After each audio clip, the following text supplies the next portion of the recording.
To be fair, I wouldn't mind talking about communism because I want to know about it. I don't really know. Like, I know the basics. Yeah.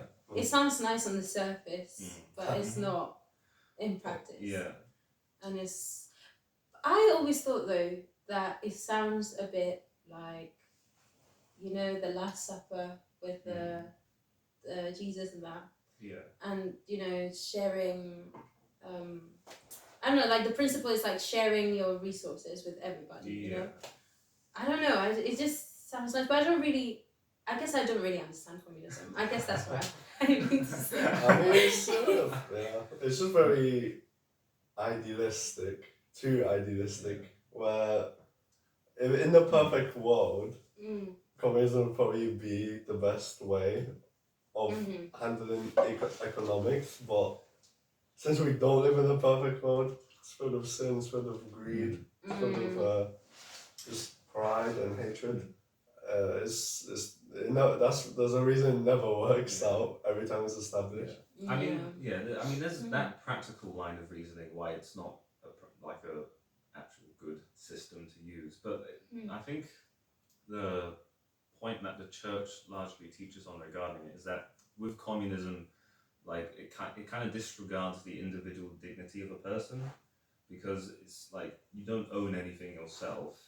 And like you own. Well, I mean, if you look at Soviet Russia in general, like as well, just in terms of its social teachings and stuff, it was very much anti-Catholic. Like I think Karl Marx wrote about like the family unit and how somehow it was linked to capitalism, and so therefore it needed to be like dismantled or something. I don't know. It's been a long since I've read any of that stuff, but so from a cultural perspective, it's not just an economic system.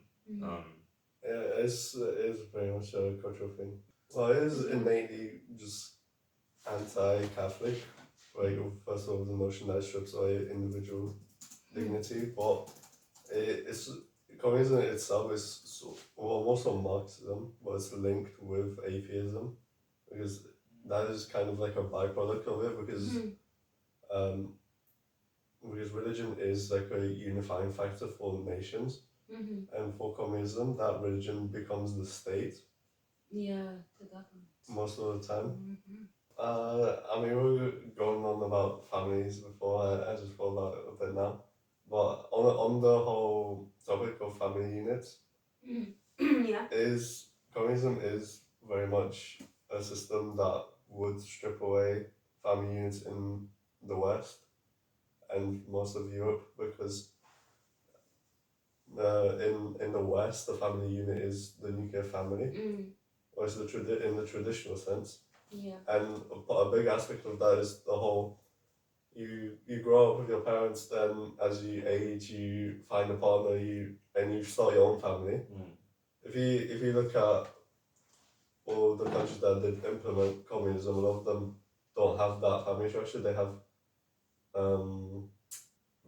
I guess tribal. I don't think that's the right word. Where whole families live under a single roof. So, and they're all led by like the oldest male of that family. So it's usually this is in like communist countries. Yeah, right. So like that's like China, that Eastern sphere, and then Russia as well. Russia less so, but a lot of its historical influences from the east, like that, from the Mongols. So they also have some aspects of that family. Yeah.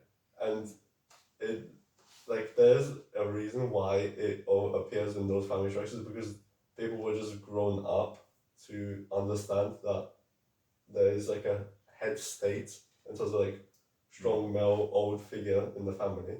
Yeah. And then everyone else is just a pawn, essentially. And that's why you don't really, there's so much clash of communism in the West, because it does innately go against all of Western theology and history. Yeah. There's no freedom there, it seems, as well. I think as well, freedom of expression, maybe, or I don't know. No, I mean, I was just going to say, I think in the West as well, where communism has become more popular, and I don't mean like specifically communism as it's like defined in literature, but I mean kind of communist attitudes or socialism maybe more broadly. I think in America particularly, if you look at like families, and because if you compare families in America today to like 50 years ago, like in terms of the nuclear family unit and stuff, like so many families in the US now are like so dissolved and broken. Yeah. I think a large reason for that is like, I mean, the main reason is moving away from God, because that's usually the root cause of everything at the end of the day. True. But the root cause for everything bad. But a large reason for it as well is because like exactly, you need that. Yeah. But like, because like socialism is an attractive thing to young people who like do a bit of reading on it, but they don't really look into it that much. So I feel like you have a lot of young people in the US and in the West who are kind of entranced by that ideology, and they think of it as like, oh, it's like we just need to follow this, and things will be nice and utopian. And then they neglect traditional values and like the family unit and stuff like that, and then so you have culture starting to sort of degrade in that regard. But before anyone else says anything, I'll just quickly quote a couple of popes about communism.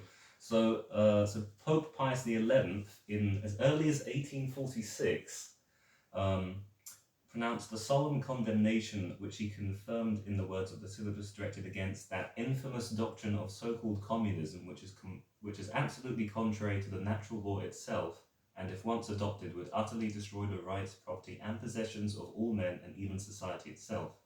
And also, there's Leo the 13th. He defined communism as the fatal plague which insinuates itself into the very marrow of human society only to bring about its ruin. So, yeah, so strong words on the topic. I mean, this is a huge document anyway. I mean, you guys can probably see it from where you're sitting, but there's lots of stuff here. So yeah, church is pretty definitive. Thanks for watching that short clip of Galilee. If you'd like to listen to or watch the full episode, you can find it in our playlist, or you can click on the screen now. God bless, and goodbye for now.